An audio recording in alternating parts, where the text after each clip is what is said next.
ఈ రోజు ఇంకా ఎదురు చూస్తున్న ప్రియ సోదరి సోదరా, దేవుడు నీతో మాట్లాడుతున్నాడు.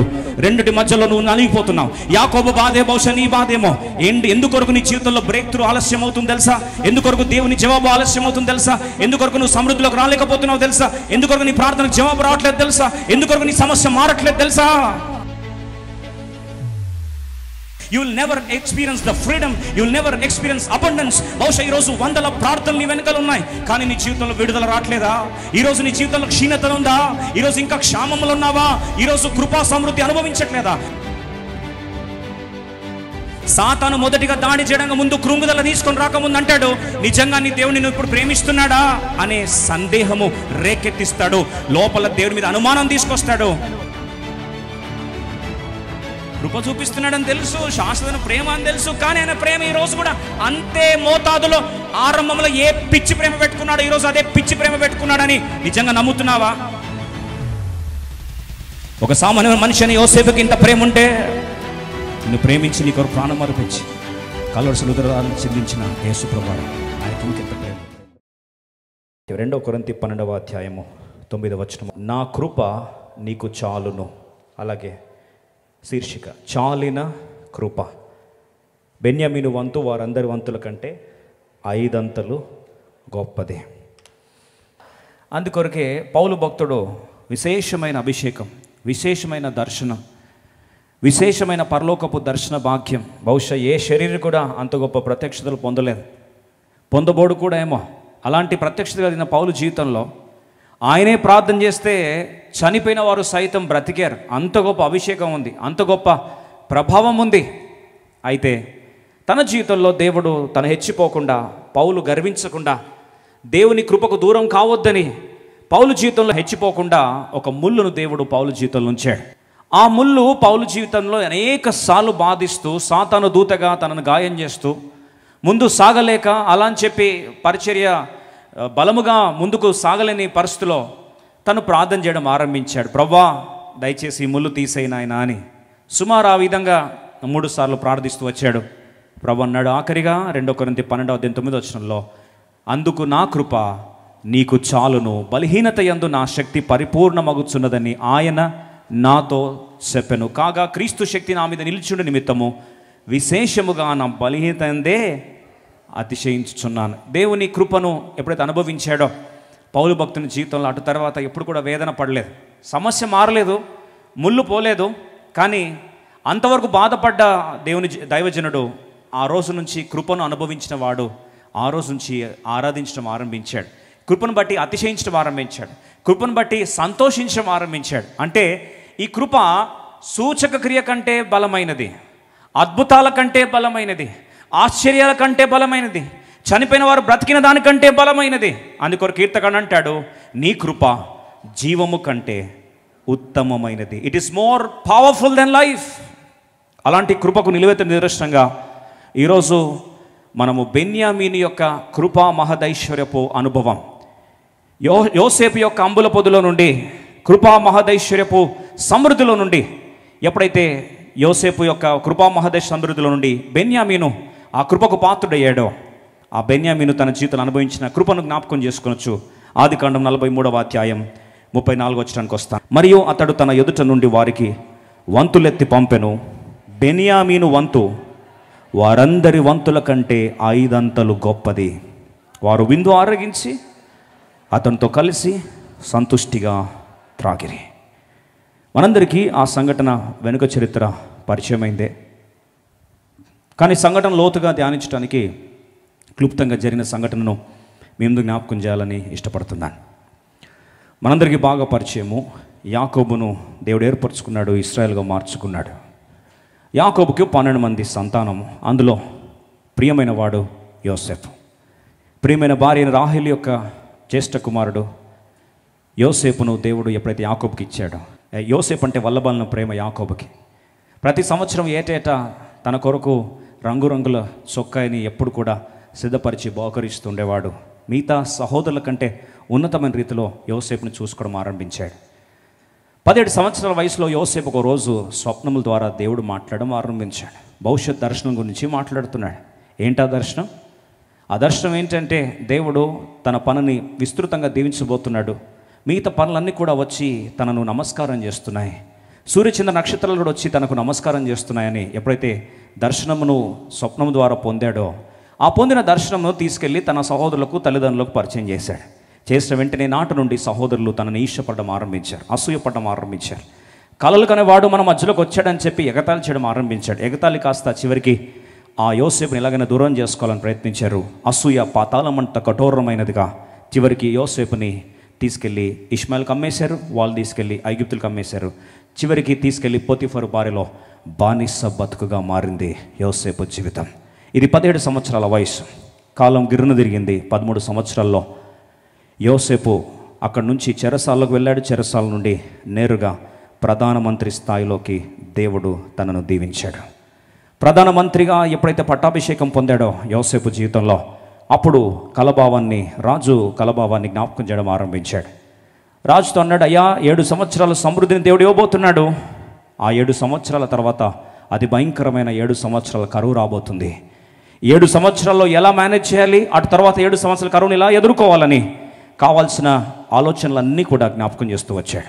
అప్పుడు రాజు అన్నాడు, ఫరో అన్నాడు, ఇటువంటి ఆత్మగల వ్యక్తిని, దేవుని ఆత్మగల వ్యక్తిని ఇంకెక్కడ మనము కనుగొనగలమని చెప్పి వెంటనే ఆ యోసేపునకు కేవలము రాజ్యములో సంతకము తప్ప అన్నిటి మీద యోసేపునకు అధికారం ప్రకటిస్తూ ఐగుప్తు దేశం యొక్క ప్రధానమంత్రిగా వెంటనే ఉత్తర్వులు జారీ చేశాడు, ప్రమాణ స్వీకారం చేశాడు. ఇప్పుడు యోసేపు ప్రధానమంత్రి అయిపోయాడు. గమనించండి, 17 సంవత్సరాల వయసులో దర్శనం, 30 సంవత్సరాల వయసులో ప్రధానమంత్రి స్థాయి, అంటే 13 సంవత్సరాల వేదన కాలం. ఆ తర్వాత 7 సంవత్సరాల సమృద్ధి. 13 + 7 = 20. 20 సంవత్సరాలు అయిపోయింది. 20 సంవత్సరాలు అయిపోయిన తర్వాత కరువు స్టార్ట్ అయింది. కరువు స్టార్ట్ అయిన తర్వాత క్రమేపీ ఒక్కొక్క ప్రాంతంలో వాగులు ఎండిపోయాయి, వర్షం ఆగిపోయింది, తినడానికి తిండి లేదు, ఆకాశం ఇత్తడైపోయింది, కరువు తారస్థాయికి వెళ్ళిపోయింది. బ్యాంకింగ్స్ అంతా కూడా సెక్టర్స్ కుప్పగూలిపోయాయి. ఎక్కడ చూసినా రిసెషనే, ఉద్యోగాలు పోయాయి, చివరికి తిండి తిప్పలు లేవు. అన్ని ప్రాంతాల్లో కరువు భయంకరంగా చెలరేగిపోతున్న సమయం అది. అట్లాంటి పరిస్థితిలో ఐగుప్తులో మాత్రం సమృద్ధి ఉంది. ప్రపంచం అంతట్లో కరువు ఉంది. చివరికి కరువు కాస్త కానాను దేశాన్ని కూడా కాటేసింది. కానాను దేశంలో యాకోబు తన 11 మంది కుమారులు, తన కుటుంబాలు, వారి కుటుంబాల్లో ప్రాంతం నివసిస్తున్నాయి. వాస్తవంగా కనానులో సమృద్ధి ఉండాలి. వాస్తవంగా కనానులు పాలు తేనెలు ప్రవహించే దేశం. కానీ పాలు తేనెలు ప్రవహించే దేశంలో ఈరోజు మెతుకులు ఎండిపోయాయి, వర్షం ఆగిపోయింది, తినడానికి తిండి తిప్పలేవు. ఈ సందర్భంలో యాకోబు ఒకరోజు వార్త చదువుతున్నాడు. న్యూస్ వచ్చిందట. బహుశా ఆ రోజు వార్తాపత్రికలో వచ్చిన న్యూస్ ఏంటంటే, ప్రపంచం అంతా కరువు ఉంది, కానీ ఒక దీర్ఘదర్శి ప్రధానమంత్రిగా ఐగుప్తు దేశాన్ని వెళ్తున్నాడు కనుక ఐగుప్తు దేశంలో సమృద్ధి ఉంది. ధాన్యం కావాలని కోరే ఏ దేశ ప్రజలైనా సరే స్వాగతం, మీరు వచ్చి ధాన్యం కొనుక్కోవచ్చని హెడ్లైన్స్లో న్యూస్ చూశాడు. ఆకలితో చచ్చిపోతున్నారు కదా, బిడ్డల్ని పిలిచాడు, అయ్యా మీరు వెళ్ళండి, ఐగుప్తులో ధనం ఉందట, ఐగుప్తులో ధాన్యం ఉందట, ఐగుప్తులో రూకలు అమ్ముతున్నారట, వెళ్తే ఏ దేశ ప్రజలైనా సరే డబ్బులు ఇచ్చి కొనుక్కోవచ్చంట, దయచేసి డబ్బులు తీసుకోండి, దేవుడు మీకు సాయం చేయనుగా అని పంపించాడు. అలాగే ఈ 10 మంది సహోదరులు బయలుదేరి వెళ్దాం అనుకున్నప్పుడు బెన్యామీను కూడా వారితో పాటు రావాలి.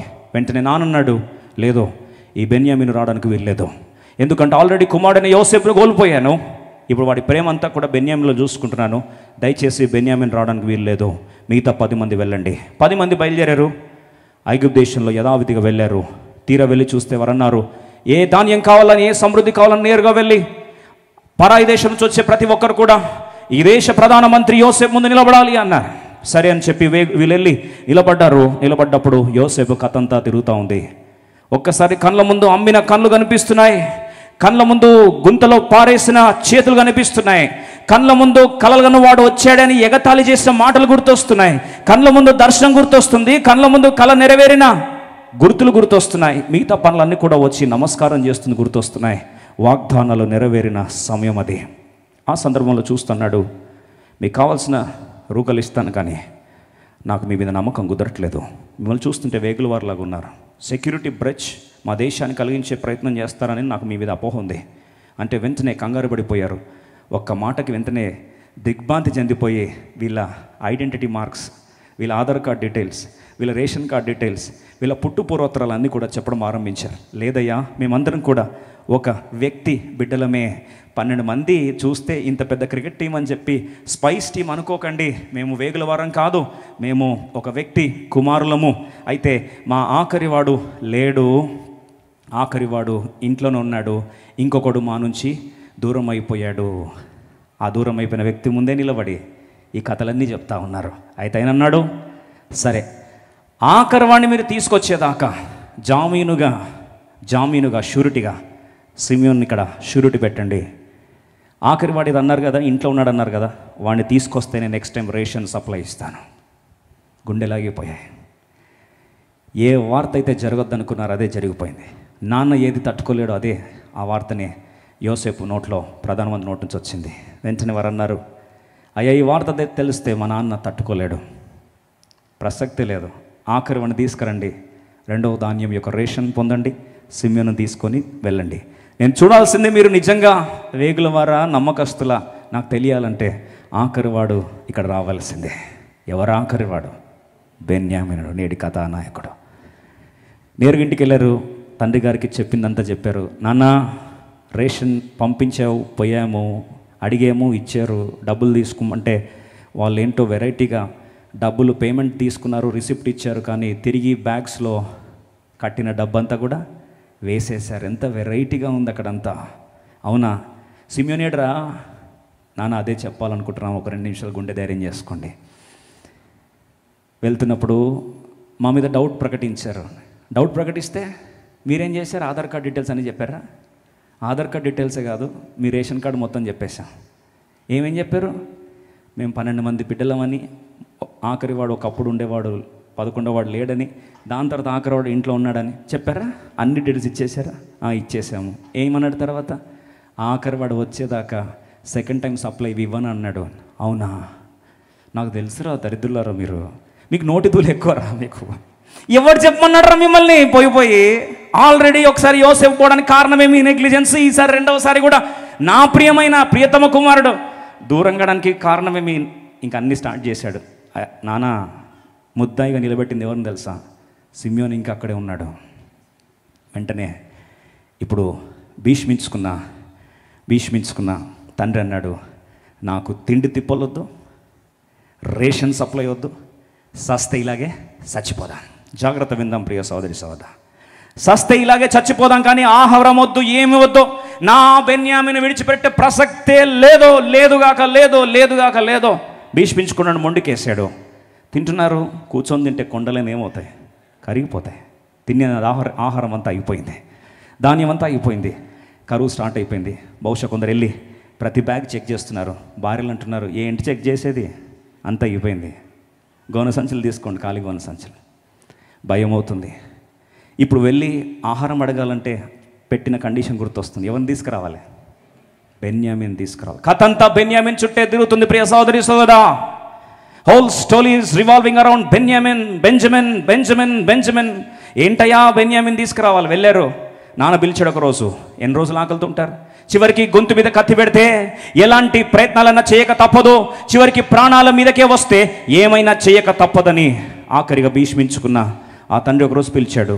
చూడండి, మీరు వెళ్ళండి, రేషన్ సప్లై తీసుకురండి, డబ్బులు తీసుకోబోండి, కానీ బెన్యామీన్ మాత్రం తీసుకోపోతాను. యూదా వచ్చన్నాడు, రాజా నానా ఏ ముక్క మీకు లాస్ట్ టైం చెప్తే మీకు ఎక్కలేదు, ఈసారి మళ్ళీ ఒకసారి చెప్తాను. అక్కడ ప్రధానమంత్రి ముఖం మీద కళ్ళు పెట్టి చూస్తూ గురాయించి చెప్పాడు, ఈసారి ఆఖరివాడి బెన్యామీన్ తీసుకొని రాకపోతే మిమ్మల్ని నమ్మే ప్రసక్తి లేదు, రేషన్ ఇచ్చే ప్రసక్తి లేదు, సిమ్మెని విడిపించే ప్రసక్తి లేదు, ఏమన్నా చేసుకొని సావండి అన్నాడు. మొండోడయ్యా నాన్న. అక్కడ నిలబడ్డవాడు మొండోడు. పంపాల్సిందే. ఎవరిని పంపాలి? బెన్యామీన్ను పంపాల్సిందే. ఏం చేయాలో తోచట్లే. బెన్యామీన్ పంపాలా వద్దా? చూడండి అంటున్నాడు, పోస్ట్ పోన్ చేస్తున్నాడు. వద్దు, ఒకవైపు ఆహారం కావాలి, ఇంకోవైపు బెన్యామీన్ విడిచిపెట్టలేదు. ప్రియ సోదరి ఈరోజు చాలా మంది ఇంకా బానిసత్వ కట్టలు, ఇంకా సమృద్ధి లేకుండా సంకుచితమైన జీవితము, బంధకాలు, ఇంకా భయాందోళన వాతావరణము, ఈరోజు ఇంకా నువ్వు క్షీణతలో ఉన్నావంటే ఒకే ఒక కారణం. 2 ఆలోచనల మధ్యలో దోబుచులాడుతూ ఉంది. ఒకవైపు సమృద్ధి కావాలని ఆశ, ఇంకోవైపు బెన్యామీన్ను విడుచుకోపెట్టలేననే బాధ. ఈ బాధ, భయం ఒకవైపు, ఇంకోవైపు బ్రతకాలన్న ఆశ ఒకవైపు. ఈ రెండిటి మధ్యలో చిరిగిపోతున్నావా? ఈరోజు రెండింటి మధ్యలో అలిగిపోతున్నావా? నాకు విడుదల రావట్లేదే, నాకు సమాధానం రావట్లేదే, నాకు సమృద్ధి రావట్లేదే, చాలా కృప కొరకు ఎదురు చూస్తున్నాను, కానీ నా జీవితంలో బ్రేక్ త్రూ రావట్లేదు, నా జీవితంలో విడుదల రావట్లేదు, నా జీవితంలో సమృద్ధి కొరకు ఎతుకుతున్నాను కానీ నాకు దొరకట్లేదని ఈరోజు ఇంకా ఎదురు చూస్తున్న ప్రియ సోదరి సోదరా, దేవుడు నీతో మాట్లాడుతున్నాడు. రెండిటి మధ్యలో నువ్వు నలిగిపోతున్నావు. యాకోబు బాధే బహుశా నీ బాధేమో. ఎందుకొరకు నీ జీవితంలో బ్రేక్ త్రూ ఆలస్యం అవుతుంది తెలుసా? ఎందుకొరకు దేవుని జవాబు ఆలస్యం అవుతుంది తెలుసా? ఎందుకొరకు నువ్వు సమృద్ధిలోకి రాలేకపోతున్నావు తెలుసా? ఎందుకొరకు నీ ప్రార్థనకు జవాబు రావట్లేదు తెలుసా? ఎందుకొరకు నీ సమస్య మారట్లేదు తెలుసా? ఒకటే ఆలోచన. రండి ఆదికాండం 43వ అధ్యాయం, ఆదికాండం 42వ అధ్యాయం 36వ వచనం. ఈ ఆలోచన శైలి నీకు ఉన్నంత వరకు నీ జీవితంలో విడుదల రాదు. As long as you are going to go through this bondage of this thinking, you will never get deliverance, you will never experience the freedom, you will never experience abundance. బహుశా ఈరోజు వందల ప్రార్థనలు నీ వెనకాల ఉన్నాయి, కానీ నీ జీవితంలో విడుదల రావట్లేదా? ఈరోజు నీ జీవితంలో క్షీణత ఉందా? ఈరోజు ఇంకా క్షామంలో ఉన్నావా? ఈరోజు కృపా సమృద్ధి అనుభవించట్లేదా? కారణం బహుశా ఇదేనేమో. ఏంటా కారణం? రండి 36వ వచనం కలిసి చదువుకుందాం. అప్పుడు వారి తండ్రిని యాకోబు వారితో చూచి, మీరు నన్ను పుత్రహీనునిగా చేయుచున్నారు. యోసేపు లేడు, షిమ్యోను లేడు, మీరు బెన్యామీనును కూడా తీసుకొని పోవుదురు. ఇవన్నీ నాకు ప్రతికూలముగా ఉన్నవని వారితో చెప్పెను. All these things are working against me. ఇవన్నీ కూడా నాకు ప్రతికూలంగా జరుగుతున్నాయి. మనలో ఆలోచన రెండు రకాలు ఉండొచ్చు. కృంగపరిచే ఆలోచన, ధైర్యపరిచే ఆలోచన, బంధించే ఆలోచన, బంధకాలు విడిపించే ఆలోచన. బంధించే ఆలోచన ఏంటట? ఎందుకు ఆలస్యం చేస్తున్నాడండి, ఎందుకు బెన్యామీని పంపలేకపోతున్నాడు అని అంటాడు. అప్పుడు వారి తండ్రి అంటున్నాడు, నన్ను మీరు పుత్రహీనునిగా చేయబోతున్నారు. యోసేపు లేడు. మొదటి గాయం ఏంటండి? యోసేపు లేడట. కానీ వాస్తవం ఏంటి? వాస్తవం ఏంటి? యోసేపు ఉన్నాడు కాదు, యోసేపు అక్కడ ప్రధానమంత్రిగా ఉన్నాడు.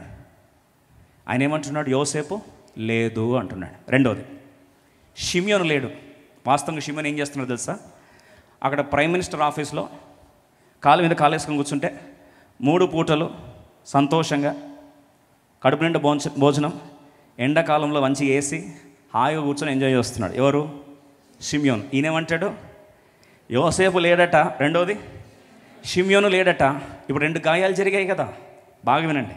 2 గాయాలు జరిగాయి కదా. 2 గాయాలు గతంలో జరిగేసరికి ఇప్పుడు అంటాడు, 3వ గాయం కూడా గతంలో జరిగినట్టే జరగబోతుందని ముందే జనరలైజ్ చేసుకొని, మీరు బెన్యామీనును కూడా తీసుకొని పోవుదురు. ఇవన్నీ నాకు ప్రతికూలముగా జరుగుతున్నవి. అంటే ఇప్పుడు బెన్యామీను కూడా ఏమవుతాడు? పోతాడు. ఆయన కూడా చచ్చిపోతాడు. ఇది కాదా నీ భయం? ఇది కాదా నీ భయం? గతంలో ఎప్పుడో ఒక గాయం జరిగి ఉండొచ్చు. ఆ గాయం జరిగేసరికి దాని తర్వాత ఒకటి పెద్ద గాయం, యోసేపు గాయం. రెండోది షిమ్యోను గాయం. ఒకటి పెద్ద గాయం, చిన్న గాయం, 2 జరిగేసరికి ఇంకా 3వ ఏరియాలో నువ్వు ఎంతమంది ఫోర్స్ చేసినా, దేవుడే దిగొచ్చినా, అమ్మో ఆ ఏరియాకి నేను అస్సలు పోను, పోతే నాకేం జరుగుతుంది? ఖచ్చితంగా గాయం జరుగుతుంది. ఈ గాయమే జరిగితే బెన్యామీనే నా నుంచి దూరం అయితే నా గుండె అయిపోతుంది. కాబట్టి బెన్యామీనును విడిచిపెట్టను, సమృద్ధి నాకు అవసరం లేదు. సడన్గా అందరూ ఏడుస్తున్నారు. ఏమని? ఆకలి ఆకలి ఆకలి అంటే మనసు మళ్ళీ కొట్టుకుంటుంది. ఏమని? పంపిస్తే బాగుంటుంది. అమ్మవుతూ పంపించానంటే మళ్ళీ ఏమవుతుంది? బెన్యామీను పోతే నా పరిస్థితి ఏంటి? ఈరోజు కొంతమంది ప్రియముగా కొన్ని ఏరియాస్ నువ్వు పెట్టుకుంటావు, బెన్యామీను లాంటి ప్రాంతాలు. గతంలో జరిగిన గాయాలు ఆ ప్రాంతంలో నీకు పీడకలుగా మిగిలిపోతాయి. ఆ ఆలోచన వస్తుందని తెలిసి నువ్వు ముందే ఇన్సెక్యూర్ అయిపోతావు. ఎంత ఇన్సెక్యూర్ అయిపోతావు అంటే ఆ ఏరియాలో నో వస్తుందేమో అని ముందే ఒక ట్రామటైజ్ సిచ్యువేషన్లోకి వెళ్ళిపోయి ఏ థింకింగ్ వస్తుంది తెలుసా అండి? All things are working against me. ఏమంటున్నాడు ఆయన? ఇవన్నీ నాకు ప్రతికూలముగా జరుగుతున్నవి. కాదా? ఇక్కడ కూర్చొని ఉన్నావు, ఉద్యోగంలో ప్రతికూలంగా ఉందండి, వ్యాపారంలో ప్రతికూలంగా ఉందండి, నా బిడ్డల పరిస్థితిలో ప్రతికూలంగా ఉందండి, రిజల్ట్స్ ప్రతికూలంగా ఉన్నాయండి, చివరికి ఎండ కూడా ప్రతికూలంగా ఉందండి. అదేంటో అన్నీ ప్రతికూలంగా జరుగుతున్నాయండి. బ్యాడ్ టైం స్టార్ట్ అయిపోయిందండి. ఒక మాట చెప్పాలని ఆశ. వాస్తవంగా యాకోబు కదా ఏంటండి? Good time. వాస్తవంగా ఏం టైం అండి? గుడ్ టైం స్టార్ట్ అయింది, విడుదల దినము ఆసన్నమైంది. కానీ ఆయన ఏమంటాడు? ఇవన్నీ నాకు ప్రతికూలముగా జరుగుతున్నవి. మన పాట ఏం పాట? మన పాట ఏం పాట? అంతా నా మేలుకే. యాకోబు పాట ఏంది? అంతా నా కీడుకే. మనందరం అంతా నా మేలుకే ఆరాధన యేసుకే అంటే యాకోబు అంటాడు, అంతా నా కీడుకే ఆవేదన యేసుకే. అదేంటి? అంతా నా మంచికే తన చిత్తంలో తల వంచితే, అంతా నా కీడుకే తన చిత్తంలోకి ఎప్పుడు తల వంచకపోతే. అదేంటి యాకోబా బెన్యామీను విడిచిపెట్టంట? అమ్మో నీకేం తెలుసా గాయం బాధ, నా కాల్లో నువ్వు పెట్టు, నీకు అర్థమవుతుంది. Step in to my shoes, you'll understand how severe it is. The trauma of Joseph is షేకెన్ me అబ్యాక్ that I can't take another trauma. ఇంకొకసారి వద్దు నాకు. ఈరోజు ప్రియ సోదరి సోదరా, అలా గాయం మధ్యలో చితికిపోయి నీ విడుదలను పోస్ట్ పోన్ చేస్తున్నావా? ఈ వాక్యం నీ కొరకే. మరి వారి చరిత్ర ఎట్లా మారింది? యాకోబు చరిత్ర ఎలా మారింది? నువ్వు ఎప్పుడు వస్తుంది? నీకు విడుదల ఎప్పుడు వస్తుంది? నీకు జవాబు ఎప్పుడు వస్తుంది? నీకెప్పుడు పరిష్కారం వస్తుంది? క్లుప్తంగా ఆన్సర్ చూస్తాం. ఒకరోజు మైండ్ మారిందంట. ఎవరికి? యాకోబుకి. అవిశ్వాసం ఎక్కడికి వచ్చాడు? విశ్వాసకు వచ్చాడు. గుడ్డిపోయిన నేత్రాలు తెరవబడ్డాయి. అంతే, బ్రేక్ త్రూ వచ్చింది. ఈరోజు నీ జీవితంలో ఈ నేత్రాలు తెరవబడితే నీ స్టోరీ కూడా ఖచ్చితంగా దేవుడు ప్రతికూలతల నుండి సమకూర్తలకు దేవుడు తీసుకొస్తాడు. సంపూర్ణమైన సమకూర్పులకు దేవుడు నిన్ను తీసుకొని వచ్చును గాక. రండి, ఆదికాండం 43వ అధ్యాయం ఏమంటున్నాడు చూడండి. జెనసిస్ చాప్టర్ 43 వర్స్ 14, 14 వచనం. ఆ మనుషుడు మీ ఇతర సహోదరుని బెన్యామీనును మీకు అప్పగించినట్లు సర్వశక్తుడైన దేవుడు ఆ మనుషుని ఎదుట మిమ్మును కరుణించును గాక. చాలు ఏమట? ఇంతవరకు ఈ దేవుణ్ణి శక్తి లేని దేవునిగా చూశాడు. Week God, helpless God. ఇంతవరకు నా దేవుడు చేత కాదు, నా దేవుడు ఏం పట్టించుకోడు, అంతా నాకు ప్రతికూలంగానే జరుగుతుంది అనుకున్నాడు. ఇప్పుడు ఏమంటున్నాడు? సర్వశక్తుడైన దేవుడు. మొదటిగా చూడండి, జ్ఞానోదయం, నేత్రాలు తెరవబడ్డా. ఏమంటున్నాడు? సర్వశక్తుడైన దేవుడు. రెండవది, ఆ మనిషి ఎదుట మిమ్మును కరుణించునుగాక. మిమ్మును కరుణించునుగాక అంటే ఇంకో మాటలో దేవుని కృప మీరు చూచుదురుగాక. మొదటిది సర్వశక్తి గల దేవుడు, రెండవది దేవుని కృప మీరు చూచుదురుగాక. జాగ్రత్త విందాం. సర్వశక్తి గల దేవుడు అంటే అర్థం ఏంటి? నా దేవుని అధికారం లేకుండా ఏది జరగదు. తల వెంట్రుక రాలాలంటే కూడా ఎవరి కంట్రోల్లో ఉంది? నా దేవుని కంట్రోల్లో ఉంది. ఈ దేవుడు రెండవది ఏంటి? కృపగల దేవుడు, కరుణగల దేవుడు, మంచి దేవుడు. మంచి దేవుడు ఏం చేస్తాడు? ఏది చేసినా సరే నా మంచికే చేస్తాడు. సర్వశక్తి గల దేవుడు ఏది చేసినా నా మంచికే చేస్తాడు. నా మీద కృపగల దేవుడు. ఈ రెండు మాటలు అర్థమైంది, మనసులో జీర్ణించుకున్నాడు. ఇప్పుడు ఏమంటున్నాడు? నేను పుత్రహీనుడై ఉండవలసిన ఎడల పుత్రహీనుడుగా అగుదునని వారితో చెప్పని. ఏం డైలాగ్ అండి, ఏం మాట? If I am bereaved I shall be bereaved. ఒకవేళ దేవుడే నా పిల్లల్ని తీసుకోవాలని అనుకుంటే, దీని అర్థమే భాషలో చెప్తా, దేవుడే నా పిల్లల్ని తీసుకోవాలని అనుకుంటే, పుత్రహీనునిగా దేవుడు నన్ను చెయ్యాలని అనుకుంటే, దేవుని చిత్తమే జరుగును గాక. ఒక మాటలో చెప్పాలంటే ఆయన చిత్తం నాకు ఏం చేశాడు? తల వంచాడు. Let his will be done. If I be bereaved I shall be bereaved. If I be bereaved I shall be bereaved. ఒకవేళ నేను పుత్రహీనుడుగా జరగాలని దేవుడే ఆశపడితే, ఆయన కృపగల దేవుడు, సర్వశక్తి గల దేవుడు. ఆయన ఆజ్ఞలేంది తల వెంట్రుక కూడా రాలదు. నా బిడ్డలకు అన్యాయం జరిగే ప్రసక్తి లేదు. ఇఫ్ ఐ బీ బిరీవ్డ్, పుత్రహీనుడుగా నేనైతే, let it be done. If I be bereaved let me be bereaved. ఈ ఒక్క మాట కరువులో నుండి యాకోబు సంతానాన్ని ఎక్కడ తీసుకొచ్చిందండి? సమృద్ధిలోకి తీసుకొచ్చింది. ఇదే మాట ఒక వీరనారిమణి ఒక రోజు గొంతు మీద కత్తి పెడితే, ప్రపంచ దేశంలో తన బిడ్డల జీవిత భవిష్యత్ అంతా కూడా ఒక్క తీర్మానం మీద ఆధారపడి ఉంటే, గొంతు మీద కత్తి వేలాడుతుంది యూదుల మీద. 127 సంస్థానాల్లో ఎక్కడ చూస్తే అక్కడ ఊచకోత కొయ్యాలనే ఆజ్ఞ జారీ చేయబడింది. మొర్దెకై తన మా పినతండ్రి వచ్చి అన్నాడు, అమ్మా ఎస్తేరో, ఈ దినము కొరకే బహుశా నువ్వు పుట్టావేమో, జాగ్రత్త. ఒకవేళ నువ్వు కానీ ఈరోజు నువ్వు పుట్టిన నీ జీవన జన్మ కారణాన్ని కానీ కాదని, ఒకవేళ నువ్వు కాదంటే బహుశా గుర్తుపెట్టుకో, దేవుడు యూదులకు కావాల్సిన విడుదల ఇంకెక్కడి నుంచైనా తీసుకొని వస్తాడు. కానీ నీవును నీ సంతానం నీ కుటుంబం ఏమవుతారు? తరతరాలు నాశనం అయిపోతారు. జాగ్రత్త. ఈ మాట విన్నాడు. ఈ మాట వినింది ఎస్తేరు. ఎస్తేరు గ్రంథం 4వ అధ్యాయం 16వ వచనం. ఎస్తేరు చాప్టర్ 4:16, 4:16. వీరనారిమణిగా రౌద్రముతో ఒక్క ఆలోచన ఒక్క మాట ఎస్తేరు జీవితాన్ని కాదు, 127 సంస్థానాల్లో యూదుల చరిత్ర మార్చింది. ప్రపంచ భౌగోళిక చరిత్ర మార్చిపడేసింది. సాంకేతిక ప్రపంచానికి ఈరోజు ఉర్రుతలూగించే ప్రభావ శక్తి కారణమైంది ఒక్క మాట. రెండు కలిసి చదువుకుందాం, అందరం కలిసి చదువుదాం. నీవు పోయి షూషాను నందు కనబడిన యూదులందరినీ సమాజ మందిరంలోకి సమకూర్చి నా నిమిత్తం ఉపవాస ప్రార్థన 3 దినములు అన్నపానం చేయకుండుడి. నేనును నా పనికత్తెలు కూడా ఉపవాసం ఉందుము. ప్రవేశించుట న్యాయ వ్యతిరేకముగా ఉన్నను. నేను రాజునొద్దకు ప్రవేశించుదును. నేను నశించెదను. నేను నశించెదను. If I perish, I perish. If I perish, I perish. If I be bereaved, I be bereaved. యాకోబు మాట, ఎస్తేరు మాట. If I perish, I perish. నేను నశిస్తా. ఇంకో మాట అంటది, చస్తే చస్తానేమో, ఆయన ఆజ్ఞ లేనిది తల వెంట్రుక కూడా రాలదు.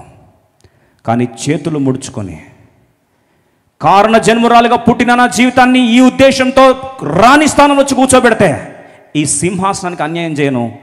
దేవుని పిలుపును దౌర్భాగ్యంగా విడిచిపెట్టే ప్రసక్తి లేదు. పేగి పంద నేను కాను. చస్తే చస్తాగానే దేవుని మహిమార్థం నిలబడి చస్తా. ఆ ఒక్క ఆలోచన అండి ధైర్యం చేసింది. నేరుగా రాజు భవనంలోకి వెళ్ళిపోయింది. ఒక్క మాట ఎస్తేరు చరిత్ర కాదు, యూదుల చరిత్ర 127 సంస్థానాలు ఏం చేశాడు, మార్చి పడేసింది. ఏ రోజు ఉరికమ్మం ఎక్కాలో అదే రోజు సంబరాలు అంబరాన్ని అంటాయి. ఆదారు నెల వారి జీవితంలో సంబరాలు అంబరాన్ని అంటిన నెల. ఆలోచించండి, ఆ యూదులు కాపాడబడ్డారు. ఈరోజు ప్రపంచంలో సాంకేతిక పరిజ్ఞానానికి ప్రధాన స్థాయి, ప్రధాన పాత్ర ఎవరు పోషించారండి? ఎవరు పోషించారు? యూదులే కదా. ఏ ఫీల్డ్ అని తీసుకోండి, agriculture, automotives, technology, computers, banking, medicine, ఏ ప్రాంతం తీసుకున్నా సరే ప్రధాన పాత్ర ఎవరిదండి? యూదులది కాదా? వారిని కాపాడింది ఆ రోజు ఈ వీరనారమని మాట కాదా? నేను నశించుతాను. ఏది నీ ఛాలెంజ్? ఏది నీ రిస్క్ టేకింగ్? ప్రతి ఒక్కరు పుడతాడు, బతుకుతాడు, చచ్చిపోతాడు. చీమలకున్నంత రోషం లేదు దేవుని బిడ్డలకి. ఒక వీరనారిమనిగా ఒక ఎస్తేరుకున్నంత రోషం లేదు ఈరోజు. పిరికి దానిలాగా, పిరికి వాళ్ళలాగా ఉండిపోతున్నావా? దేవుని పిలుపులో నిలబడాల్సిన నీ జీవితంలో చల్లరిపోయి నిలబడుతున్నావా? జారిపోతున్నావా? జాలువారిన పరిస్థితికి వచ్చావా? యాకోబులాగా భయపడి బెన్యామిని విడిచిపెట్టలేక, దేవుని నమ్మలేక, యోసేపు నమ్మలేక, వాగ్దాన్ని నమ్మలేక జీవితం అంతా కుప్పగొల్చుకుంటున్నావా? కరువులో నీతో పాటు నీ కుటుంబాన్ని ముంచేస్తున్నావా? ఆఖరి మాట, 3వ మాట జ్ఞాపకం చేస్తా. ఆ నలుగురు మన జీవితంలో కావాలి. మోసేవారు ఒక నలుగురంటూ మనకంటూ ఉండాలి. ఒక నలుగురు మీకు పరిచయం చేస్తా. 2వ రాజుల గ్రంథం 7వ అధ్యాయం 4వ వచనం. 2 Kings chapter 7 verse 4 క్విక్లీ. 2వ రాజుల గ్రంథం 7వ అధ్యాయం 3వ వచనం చదువుదామా? 2వ రాజుల గ్రంథం 7వ అధ్యాయం 3వ వచనం త్వరగా చదువుతాం. 2 Kings chapter 7 verse 4 verse 3. అప్పుడు పట్టణపు గుమ్మమునొద్ద 4 కుష్ఠరోగులు. ఎంతమంది అండి? 4 కానీ కుష్ఠరోగులు ఉండగా వారు ఒకరినొకరు చూచి, మనము చచ్చిపోవు వరకు ఇచ్చట ఎందుకు కూర్చుండవలెన? చచ్చేదాకా ఎందుకు కూర్చోవాలి ఇక్కడ? ఏమీ చేయకుండా, దేవుని వాగ్దానం నమ్మకుండా చచ్చేదాకా ఎందుకు కూర్చోవాలి? Why sit we here till we die? మరి ఏం చేద్దాం అనుకున్నారు? 4వ వచనం అందరం కలిసి చూద్దాం.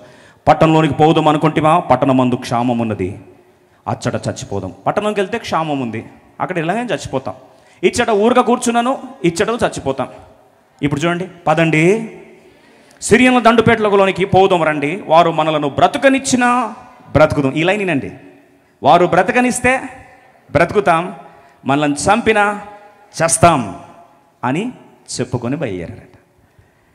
If you live we shall live, if you die we shall die, but will not die here in famine. కరువులో చచ్చే బిడ్డలము కాదు. ఆ ఒక్క మాట బయలుదేరారట. సిరియన్ దండుపేటలకు వెళ్ళిపోయారు, రిస్క్ ప్రాంతాలకు వెళ్ళిపోయారు. కంఫర్ట్ జోన్ నుంచి రిస్క్ జోన్లోకి వెళ్ళారు, కంఫర్ట్ జోన్ నుంచి గాడ్ జోన్లోకి వెళ్ళారు. సుఖప్రాంతమైన ప్రాంతం నుండి ఏ ప్రాంతానికి వెళ్ళారు? దైవికమైన ప్రాంతాలకు వెళ్ళారు. ఇప్పుడు రిస్క్లో కంఫర్ట్ ఉండదు, తెగించారు, వెళ్ళారు. చస్తే చస్తాం కానీ కరువులో చచ్చిపోయే బతుకు కాదు మాదని చెప్పి లేచారు, బయలుదేరారు. సిరియన్ దండుపేటకి వెళ్ళారు. 7వ వచనం 8వ వచనం చదవడం. 8 and 9. 8వ వచనం. కాబట్టి ఆ కుష్ఠరోగులు దండుపేట వెలుపటి భాగమునొద్దకు వచ్చి ఒక గుడారము చొచ్చి భోజన పానములు చేసి అచ్చటి నుండి వెండి బంగారం బట్టలు ఎత్తుకొని పోయి దాచిపెట్టి, తిరిగి వచ్చి మరి ఒక గుడారంలో వచ్చి అచ్చటి నుండి సొమ్ము ఎత్తుకొని పోయి దాచిపెట్టి వెళ్ళారు. ఒక గదిలోకి వెళ్ళారు. ఆ గుడారం పోయేసరికి బాగా భోజనం ఆకలిగా ఉంటే తినేశారు. వెండి దొరికింది, బంగారం దొరికింది, బట్టలు దొరికే, తీసుకెళ్ళి దాచిపెట్టుకొని పక్కన గుడారంకి వెళ్ళారు. అది కూడా ఏం లేదండి, ఎవరు లేరట. అక్కడికి మళ్ళీ ఏం చేశారు, వెండి బంగారం దోపుడు సొమ్ము తీసుకెళ్ళి దాచిపెట్టారు. ఇలాగే చేసి పెడతా ఉంటే ఒకడు మనస్సాక్షి ఉన్నాడు మనలాంటోడు ఎవడు.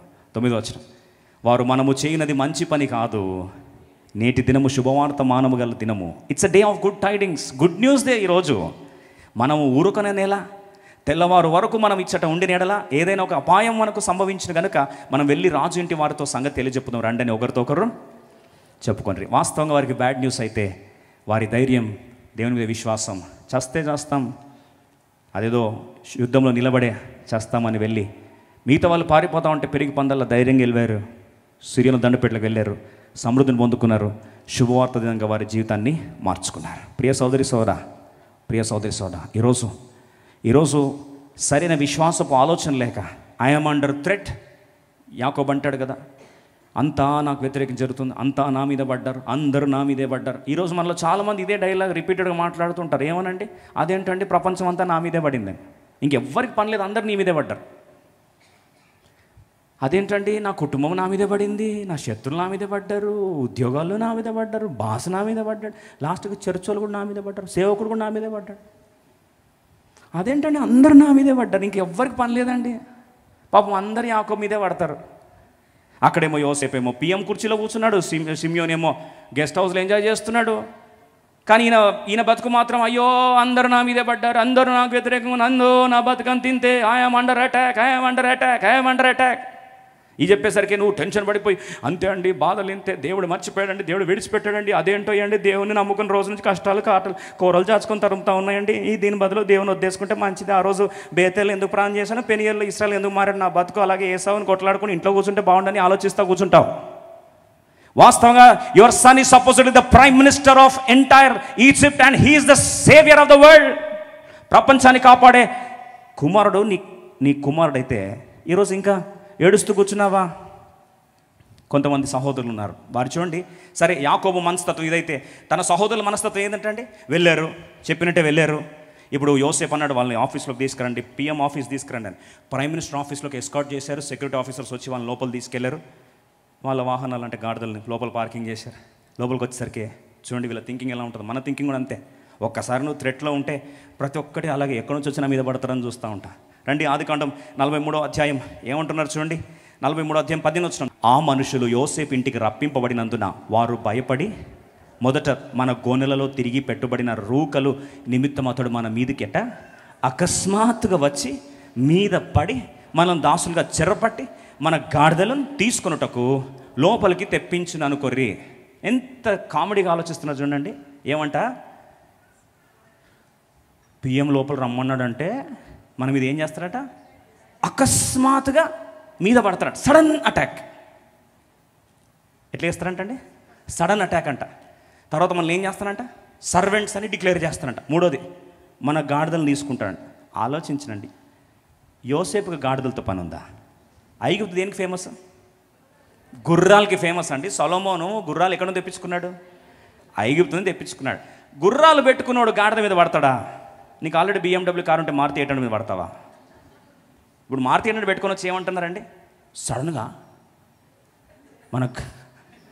సడన్గా అకస్మాత్తుగా మీద పడి మన గాడిదలు తీసేసుకుంటారు, మనల్ని ఏమంటారు, దాసులను ప్రకటిస్తారండి. అట్లుంటుంది భయంలో. ఏం ఆలోచిస్తున్నా కూడా మనకు అసలు కామన్ సెన్స్ కూడా పనిచేయదు.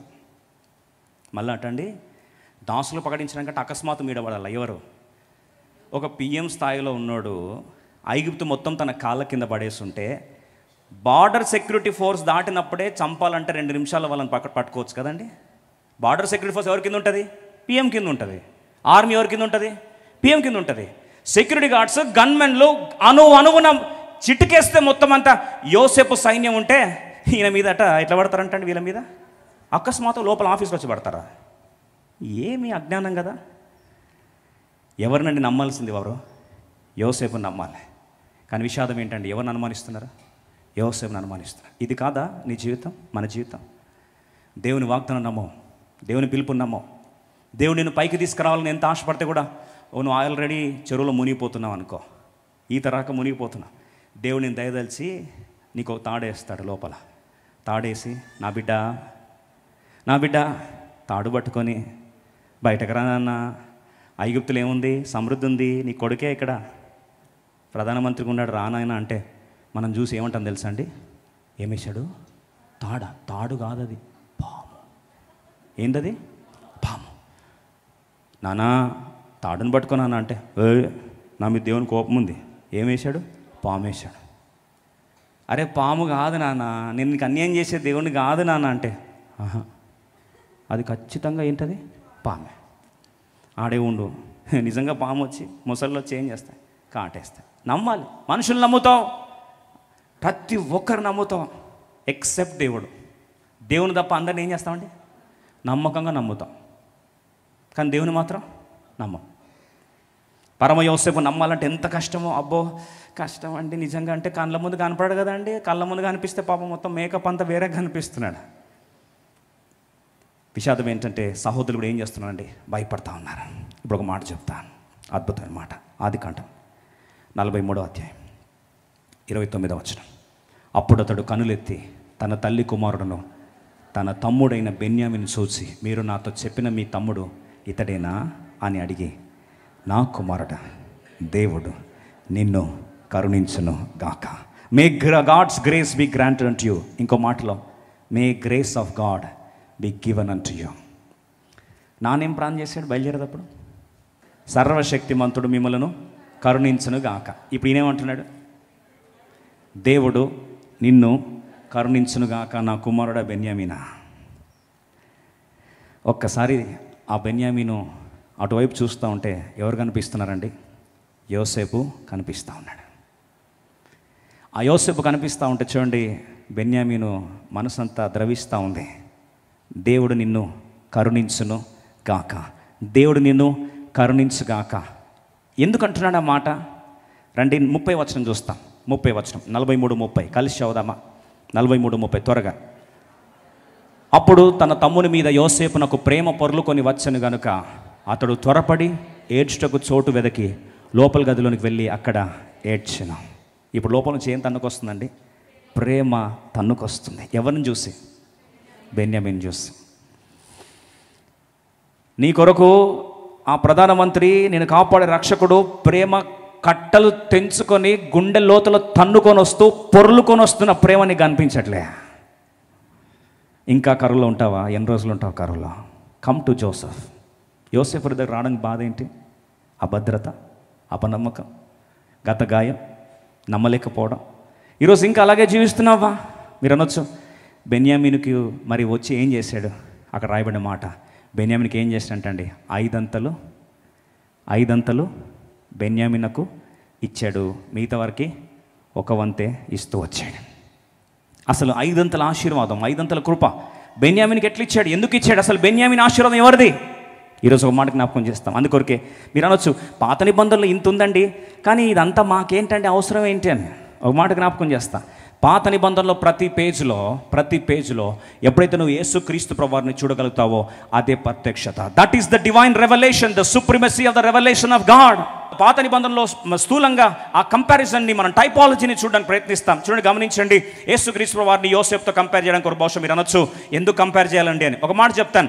బైబిల్లో చూడండి, పునరుద్ధాన దినమందు సాయంకాలము ఈమె గ్రామం వైపు శిష్యులు వెళ్తా ఉన్నారు, దిగాలుగా ఉన్నారట. వారి మధ్యలో యేసుప్రభువారు వచ్చాడు. యేసుప్రభువారు వస్తే వారు సంభాషణ పాత నిబంధన అంతా చెప్తున్నారు, కానీ దుఃఖంలో ఉన్నారు. లూకా సువార్త 24వ అధ్యాయం 17వ వచనంలో ప్రభు అంటాడు, మీరు ఏం సంభాషించుకుంటున్నారు? ఎందుకు మీ హృదయంలో దుఃఖముగా ఉన్నాయి? ఎందుకు మీరు విచారంగా ఉన్నారు? Why are you sad today? ఎందుకు మీరు దుఃఖంగా ఉన్నారు అని అడుగుతున్నాడు. అంటున్నా చూడండి, ఆయన మీరు నడుచుచు ఒకరితో ఒకరు చెప్పుకొనుచున్న ఈ మాటలేమని అడుగగా వారు దుఃఖముఖులై నిలిచిరి. బాధతో ఉన్నారట, దుఃఖంతో ఉన్నారట, బాధపడుతూ ఉన్నారు. అప్పుడు ప్రభు అడిగాడు, చూడండి, వారు వాక్యం తెలీదా? తెలుసు. పాత నిబంధన తెలీదా? తెలుసు. వాస్తవంగా పాత నిబంధనలు చెప్పినవన్నీ కూడా మాట్లాడుకుంటున్నారు, కానీ వారి సమస్య ఒక మాట చెప్పమంటారా? యేసు ప్రభుని చూడలేకపోతున్నారు. పాత నిబంధన తెలుసు, కానీ పాత నిబంధనలు యేసు ప్రభుని చూడలేకపోతున్నారు. 27వ వచనం చూడండి ఎంత బాగా రాస్తుందో. లూకా సువార్త 24వ అధ్యాయం 27వ వచనం. క్రీస్తు మోషేయు సమస్త ప్రవక్తలను మొదలుకొని, ఈ మాట వినండి, మోషే నుండి సమస్త ప్రవక్తలు మొదలుకొని, మోషే రాసింది మొదటి 5 పుస్తకాలు ఆదికాండం నుండి కదండి. మోషేయు సమస్త ప్రవక్తలను మొదలుకొని లేఖనములన్నిటిలో తన్ను గూర్చిన వచనముల భావము వారికి తెలిపెను. అంతా లేఖనాలు వాళ్ళకి తెలుసు, కానీ ఆ లేఖనముల్లో తన్ను గూర్చిన వచన భావము. ఈ లైన్ గమనించండి. ఎవరు గూర్చిన వచన భావము? లేఖన భాగాలు పాత నిబంధనలో ప్రతి పేజీలో యేసు ప్రభును గూర్చిన వచనముల భావము. ఇది విషయం. ఈ విషయం ఎప్పుడైతే నేర్పించాడో వారి దుఃఖంలో ఎలా వచ్చారండి? సంతోషాలకు వచ్చారు. వారి వేదన నుంచి ఎక్కడికి వచ్చారు? ఆరాధనలకు వచ్చారు. పాత నిబంధనలో ప్రతి పేజీలో యేసు ప్రభువును చూడగలగడమే లోతైన ఆత్మీయ ప్రత్యక్షత. అదే మర్మము. లూకాసు వార్త 20వ అధ్యాయం 2వ వచనంలో దేవుడు చాలా మర్మం దాచిపెట్టాడు పాత నిబంధనలు. కొంతమంది మూర్ఖులు మాట్లాడతారు, పాత నిబంధన అవసరం లేదండి, దాంతో ఏమీ సంబంధం లేదని. పాపం తెలియక మాట్లాడతారు. పాపం అంత జ్ఞానం ఉంటే వారు విమర్శకులు అయ్యేవారే కాదు. సామెతలు 20వ అధ్యాయం 2వ వచనం ఏమని రాస్తుంది చూడండి. Proverbs 25:2. సంగతి మరుగు చేయుట దేవునికి ఘనత. చూడండి, ఒక సంగతిని దాచిపెట్టేది ఎవరి ఘనత? దేవునికి ఘనత అంట. సో కాబట్టే దేవుడు కావాల్సుకొని కొన్ని విషయాలు ఏం చేస్తాడు? మర్మంగా, గోప్యంగా, సీక్రెట్గా దాచేస్తాడు. మనం ఏమంటాం? దాచింది వదిలేద్దాంలే మనకెందుకంట. కానట సంగతి శోధించుట రాజులకు ఘనత. రాజులు ఏం చేస్తారంటండి? రాజులు ఏం చేస్తారు? సంగతి శోధిస్తారు, మర్మాన్ని వెనుక తీస్తారు. ఇప్పుడు మనం రాజులమా పక్కిరోళ్ళమా? ఇంతకు మనం రాజులమా పక్కిరోళ్ళమా? రాజులైన యాజక సమం. అందుకొరకే దేవుడు మీకు ఏ కాపురం ఇచ్చాడంటే, ఆషేరును వద్ద శ్రేష్టమైన ఆహారం కలదు, రాజులు భుజించు ఆహారం వారికి వండి పెడతాడట. కాబట్టి నేను ఏ ఆహారం వండి పెట్టాలి మీకు? రాజులు తినే భోజనం. అంటే మీరందరూ ఎవరు? మీరందరూ ఎవరండి? రాజులు. మరి రాజులు తినే భోజనం అంటే రాజుల ఘనత ఏంటట? సంగతిని శోధించుట రాజులకు ఘనత. శోధిద్దామా? పాత నిబంధనలు యోసేపు అసలు గుర్తేంటి? యోసేపు మీరు గమనించండి, బైబిల్లో స్థూలంగా చాలా కంపారిజన్స్ ఉన్నాయి. యోసేపు తన తండ్రికి ప్రియమైన కుమారుడు, ప్రతిసారి రంగురంగుల చొక్కాని ఇచ్చేవాడు. యేసుప్రభువు తన తండ్రికి ఎవరు? ప్రియమైన కుమారుడు. యోసేపు తన సహోదరుల చేత 20 వెండి నాణాలకు అమ్మివేయబడ్డాడు. యేసుప్రభువు 30 వెండి నాణాలకు అమ్మివేయబడ్డాడు. యోసేపు తన సహోదరుల చేత తృణీకరించబడ్డాడు. యేసుప్రభువు తన సహోదరుల యూదులకు యొద్దకు వచ్చాను, కానీ వారు ఆయనను చేర్చుకొనరైరి. 4వదిగా యోసేపు జీవితంలో తను ఐగుప్తు దేశానికి, ప్రపంచ దేశానికి రక్షకుడయ్యాడు. యేసుప్రభువు లోక రక్షకుడయ్యాడు. ఐగుప్తు దేశానికి రొట్టెను విరిచిపెట్టేవాడిగా అయ్యాడు. యేసుప్రభువు జీవాహారం అయ్యాడు. యోసేపు ఆసనాతో అన్యురాల్ని పెళ్లి చేసుకున్నాడు. యేసుప్రభువు ఆయన సంఘమును, అన్య సంఘమును ఏం చేశాడు? ప్రేమించి పెళ్లి చేసుకొని, డాగు మచ్చ కల్మషం ఉన్నప్పుడు కూడా సంపూర్ణంగా తన కొరకు చెక్కబడిన కన్యకగా సిద్ధపరచుకొనుచున్నాడు. అదే రీతిలో యోసేపు 30 సంవత్సరాల వయసులో ప్రధానమంత్రి అయ్యాడు, పరిచర్ను ఆరంభించాడు. యేసుప్రభువు 30 సంవత్సరాల వయసులో పరిచర్ను ఆరంభించాడు. యోసేపు పోతిఫరు భార్య చేత అన్యాయంగా నిందించబడి అప్పగించబడ్డాడు. యేసుప్రభువు అన్యాయము తీర్పునకు అప్పగించబడింది ప్రధాన యాజకుల చేత. యోసేపు అరెస్ట్ అయ్యి జైలుకి వెళ్ళాడు. యేసుప్రభువు అరెస్ట్ అయ్యి సిలువకి ఎక్కాడు. యోసేపు జైలు నుండి ప్రధానమంత్రి అయ్యాడు. యేసుప్రభువు మృత్యుంజయుడై తిరిగి లేచి అన్ని నామముల కంటే పైనామముగా హెచ్చించబడ్డాడు. ఇద్దరిలో ఏముంది? కంపారిజన్ ఉంది. యోసేపులో ఎవరిని చూసుకుంటాం? యేసుప్రభువుని చూసుకుంటాం. అది మీరు అనొచ్చు, మరి యోసేపు చూసుకుంటే ఇంతకీ మరి మిగతా సహోదరులు ఎవరండి అని. మిగతా సహోదరులు అందరూ యోసేపు, బెన్యామీన్ ఒకవైపు, మిగతా 10 మంది ఒకవైపు. ఆ మిగతా 10 మంది ఎవరికి పుట్టారు? తండ్రి సేమ్ కానీ తల్లి వేరు. లేయాకి పుట్టినవారు. Leah is legal wedded wife according to the law, first wife. ఇప్పుడు లేయా దాసులకు పుట్టిన వారే 10 మంది. అంటే అందరూ కూడా 10 మంది ఎవరు? ధర్మశాస్త్రం కింద ఉన్నవారు. లేయా అంటే ధర్మశాస్త్రము, ఈ 10 మంది ధర్మశాస్త్రం కింద ఉన్నవారు. యూదులు ఎవరండి? ధర్మశాస్త్రం కింద ఉన్నవారు. మరి ఇప్పుడు రాహేల్ అంటే ఎవరు? రాహేలు, రేచల్ అనగా ఇన్నోసెంట్ ల్యాంబ్. రేచల్ అంటే ఏంటండి? అమాయకమైన గొర్రె. ఏం గొర్రె? అమాయకమైన గొర్రె. యేసుప్రభుని చూస్తున్నప్పుడు చూడండి, యేసుప్రభు లోకానికి వచ్చినప్పుడు రోల్ మారింది. ఏం మారింది? జాన్ ద బ్యాప్టిస్ట్ చూస్తూ అంటాడు, ఇదిగో లోక పాపం మోసుకొని పోవు దేవుని గొర్రె పిల్ల. ఇప్పుడు యోసేపు చూస్తున్నాడు ఎవరిని? బెన్యామిన్ని. చూసిన వెంటనే స్టోరీ గుర్తొచ్చింది. బెన్యామీను, దేవుని కృపకు నువ్వు ఎవరు? పాత్రుడవయ్యా. ఎందుకంటే నువ్వు పుట్టినప్పుడు నా తల్లికి ఏం జరిగింది? గొర్రె వధించబడినట్లుగా నా తల్లి ప్రాణం అర్పించాల్సి వచ్చింది. బేతేలు ప్రాంతం అది. ప్రసవిస్తుంది రాహేలు. నీ కుమారుడు పుట్టాడమ్మా, శుభవార్త అని చెప్పారు. ఆ శుభవార్త జీర్ణించుకున్న లోపు అమ్మ నీ ప్రాణం పోతుందన్నారు. శోకం, వేదన, మృత్యువు తాండవిస్తూ ఉంది. కుమారుడు పుట్టాడు.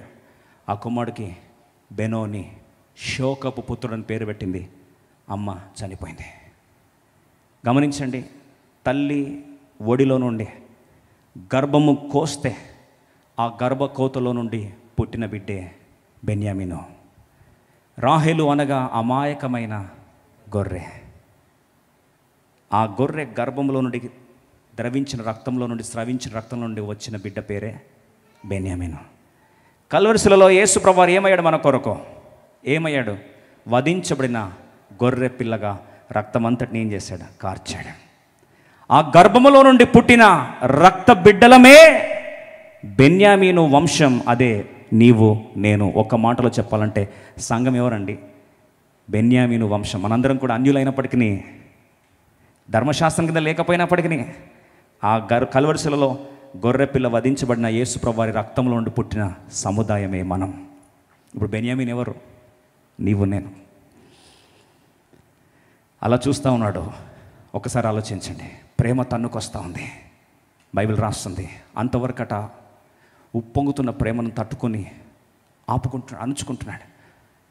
ఎప్పుడైతే తన బిడ్డ అక్కడ కళ్ళ ముందు కనిపిస్తూ ఉంటే సీన్ అంతా గుర్తొచ్చింది. అమ్మ ఆఖరి కేకలు. వధించబడిన గొర్రె పిల్లగా రక్తమంతా ద్రవిస్తూ ఉంటే బహుశా ఆ ఆఖరి దృశ్యం యోసేపు కళ్ళు ద్రవించిపోయాయి. ఆ తల్లి ఇప్పుడు మరణిస్తున్నప్పుడు పుట్టిందే బెన్యామీను వంశం. ఆ బెన్యామీను చూస్తూ గుండెలు పగిలిపోతా ఉన్నాయి. ఒక్కసారి సీన్ అంతా గుర్తొచ్చింది.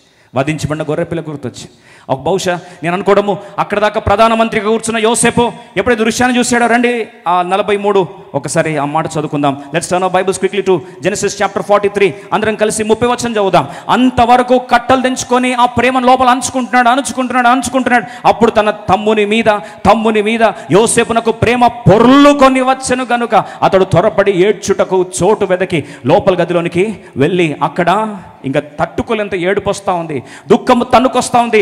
ఆ ప్రేమకు బానిస అయిపోయాడు. తమ్ముడు కళ్ళ ముందు చూస్తే తమ్ముడులా కనిపించట్లే. ఆ తల్లి గర్భంలో తల్లిని కోల్పోయిన బిడ్డగా కనిపిస్తున్నాడు. ఆ తల్లి ప్రేమంతా కూడా పురుడు పోసుకొని ఇప్పుడు ఆ కుమారుడు తమ్ముడి మీద పడి చూస్తున్నాడు. అయ్యో ఈ బెన్యామీను కాదా? కృపకు పాత్రుడు కాదా?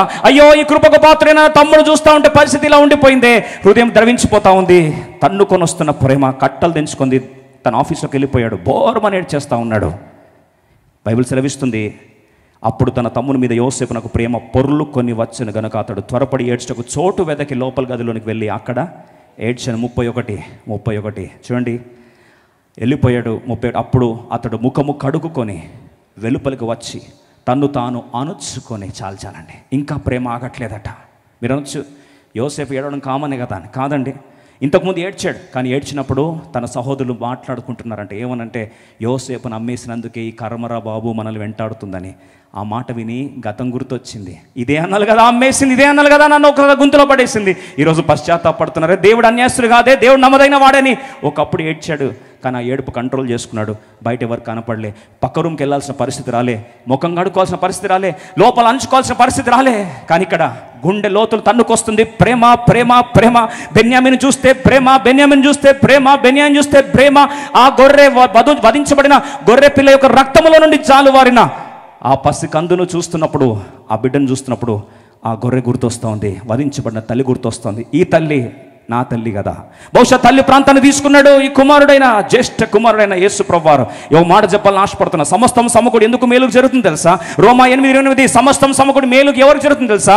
తను ప్రేమించు వారికి, అనగా తన సంకల్పం చెప్పున పిలువడు వారికి. 29వ వచనం చూడండి, రోమా 8:29.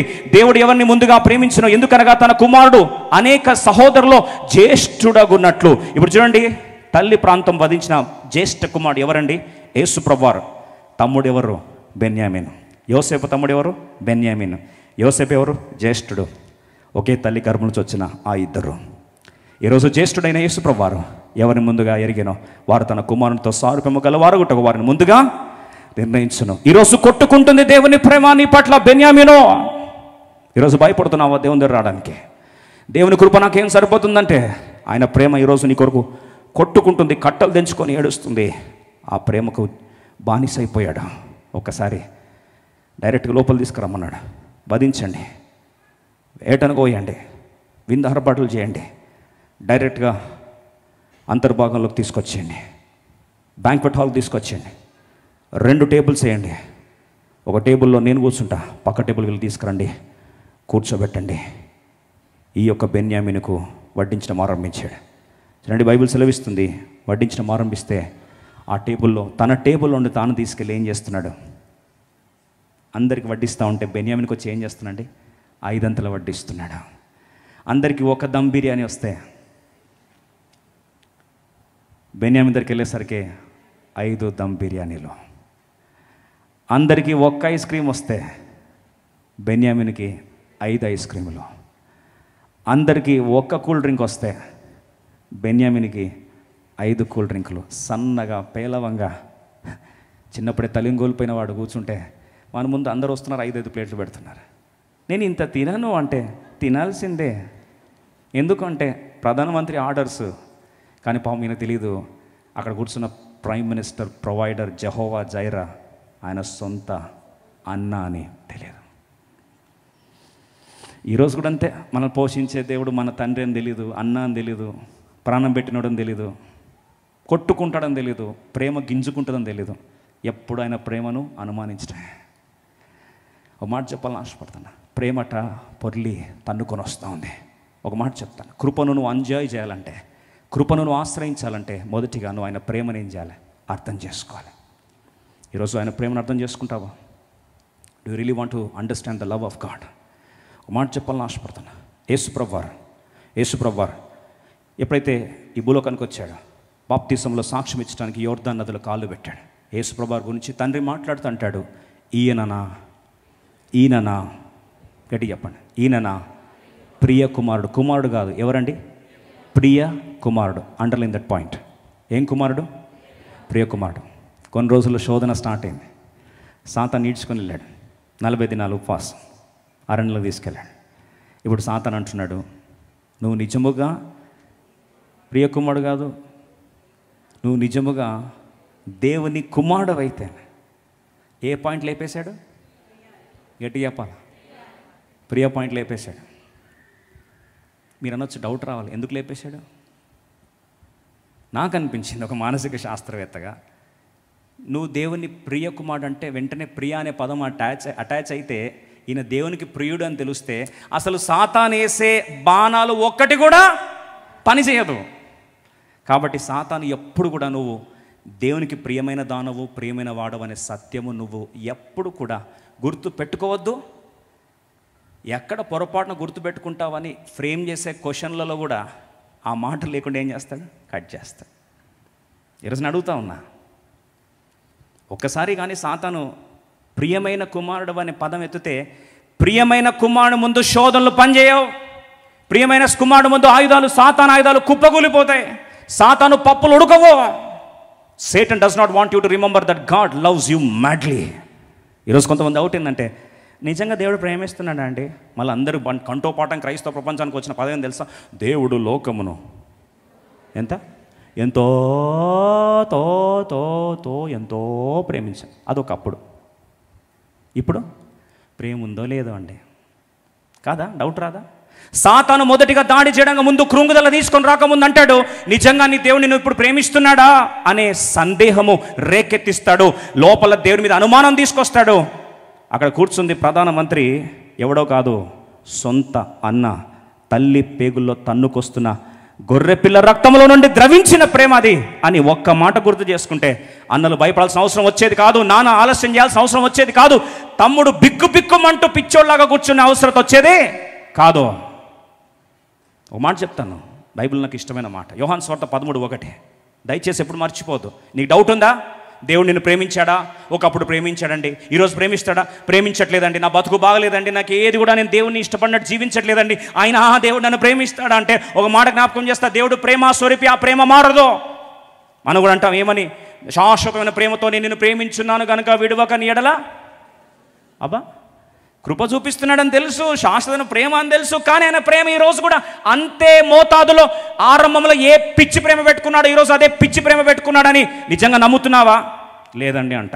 రండి ఆ మాట యోహాను సువార్త 13:1 అందంగా చదువుదాం. తాను ఈ లోకంలో నుండి తండ్రి యొద్దకు వెళ్ళవలసిన గడియ వచ్చెనని యేసు పస్కా పండుగకు ముందే ఎరిగిన వాడై లోకములోనున్న తన వారిని ప్రేమించి, అది పాస్ట్ టెన్స్, ప్రేమించి వారిని అంతము వరకు ప్రేమించను. ఎంతమంది మాట నమ్మొచ్చున్నారు? ఎప్పటి వరకు ప్రేమిస్తాడు? ఎప్పటి వరకు? మనుషుల ప్రేమలు మారిపోతాయి. ప్రతిరోజు అడిగే క్వశ్చన్ ఏం తెలుసా? డూ యూ రియల్లీ లవ్ మీ? ఎన్ని రోజులు అడిగి ఉండొచ్చు, ఎన్నిసార్లు అడిగి ఉండొచ్చు? ఒకసారి ఆలోచించండి. మీ భర్తనో, మీ భార్యనో, పిల్లలు వచ్చి తండ్రినో, తల్లిదండ్రులు వచ్చి పిల్లలనో, do you really love me? Yes I do.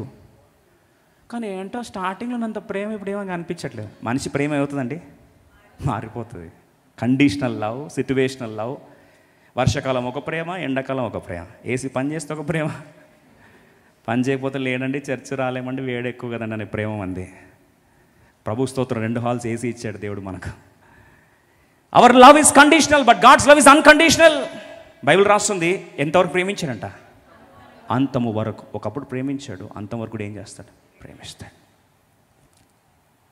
ఈరోజు సవాలుతో కూడిన పరిస్థితులు వచ్చాయా? ఆ నలుగురు కదా సిరియను సవాలు తట్టుకోలేకపోయారు. ఆ ఎస్తేరు కదా ఆ యొక్క భయంకరమైన హామాను సవాలు తట్టుకోలేకపోయింది. ఆ యొక్క యాకోబు కదా కరువు అనే సవాలు తట్టుకోలేకపోయాడు. ఈరోజు ఏ సవాల్లో ఉన్నాం? అనారోగ్యమా? ఇబ్బందికరమైన వాతావరణమా? కుటుంబం కూలిపోయిన వాతావరణమా? పిల్లల భవిష్యత్తు కళ్ళ ముందు కుప్పగూలిపోయిందా? చేతి పని పాడైపోయిందా? లేదా అనారోగ్యం అనే ఒక డయాగ్నోసిస్ వచ్చిందా?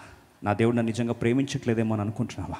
గలతీ 2:20 పౌలు భక్తుడు అంటాడు, ఆయన ఎంతగా నా సిలువను నా జీవితాన్ని అనుమతించాడో ఆ సిలువను బట్టి అతిశయిస్తున్న నేను ఒక జ్ఞాపకం చేసుకుంటా. గలతీ 2:20, గలేషియన్స్ 2:20. ఇంత సిలువానుభవం గుండా వెళ్తున్నప్పటికీ నేను క్రీస్తుతో కూడా సిలువ వేడి ఉన్నాను, ఇక నువ్వు జీవించేవాడు నేను కాదు, క్రీస్తే ఆయన జీవిస్తున్నాడు. సిలువ ఉన్నప్పటికీ, శరీరం ఛిద్రమవుతున్నప్పటికీ నా కొరకు తన్ను తాను అప్పగించుకున్న దేవుని కుమారుని అందలి విశ్వాసము వలన జీవించున్నాను. నా కొరకు తను తాను ప్రేమించి అప్పగించుకున్నాడు. God loves me.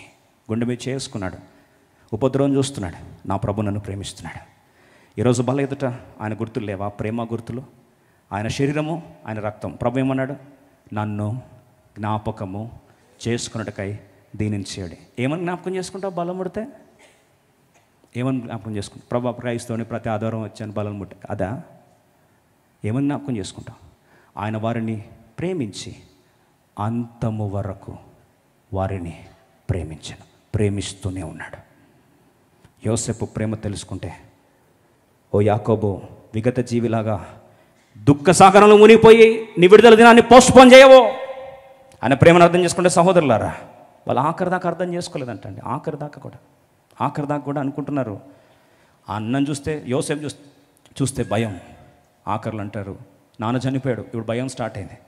వెంటనే వారు జ్ఞాపకం చేస్తూ ప్రభు అంటాడు, తండ్రి అంటాడు, యోసేపు అంటాడు. సహోదరులు వచ్చి, అయ్యా నాన్న చెప్పాడు కదా, మమ్మల్ని క్షమించమని చెప్పాడు కదా అని చెప్తా ఉంటే అప్పుడు యోసేపు అంటాడు, అయ్యో ఎప్పుడో నేను మిమ్మల్ని క్షమించానని చెప్పి కన్నీరు మునిరై ఏడుస్తూ ఉన్నాడు. మీరే కాదు, మీ భవిష్యత్తు, మీ బిడ్డలు సమస్తం గోషేను ఉన్నతమైన శ్రేష్టమైన ప్రాంతంలో మీ కొరకు నేను సమస్తం సిద్ధపరిచా. రండి ఆస్వాదించండి. మిమ్మల్నే కాదు, మీ తరతరాలను పోషించే బాధ్యత నాదే. ఒక సామాన్య మనిషి అని యోసేపుకి ఇంత ప్రేమ ఉంటే, నిన్ను ప్రేమించి నీ కొరకు ప్రాణం అర్పించి కలవరసలు ఉదరాలు చిందించిన యేసు ప్రభువారు ఆయనకి ఇంకెంత ప్రేమ ఉంటుంది. బహుశా నేను అనుకుంటున్నా, యోసేపు బెన్యామీన్ ఇద్దరు ముఖాలు చూస్తూ ఉన్నప్పుడు, బెన్యామీన్ చూసినప్పుడు బహుశా యోసేపు అనుకుంటొచ్చు, తల్లి లేని బాధ్యత నేను భరిస్తా. ఆ బిడ్డను పుడుతున్నప్పుడు తల్లి ఏమైంది? చనిపోయింది. ఇక మీదట తల్లి బాధ్యత నేను తీసుకుంటా.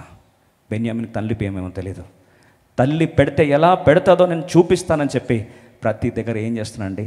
5 అంతలు దోపి పెడతా ఉన్నాడు. ఈరోజు ఆ ప్రేమ గుర్తు చేసుకుంటే ప్రభుని ఆరాధిస్తామా?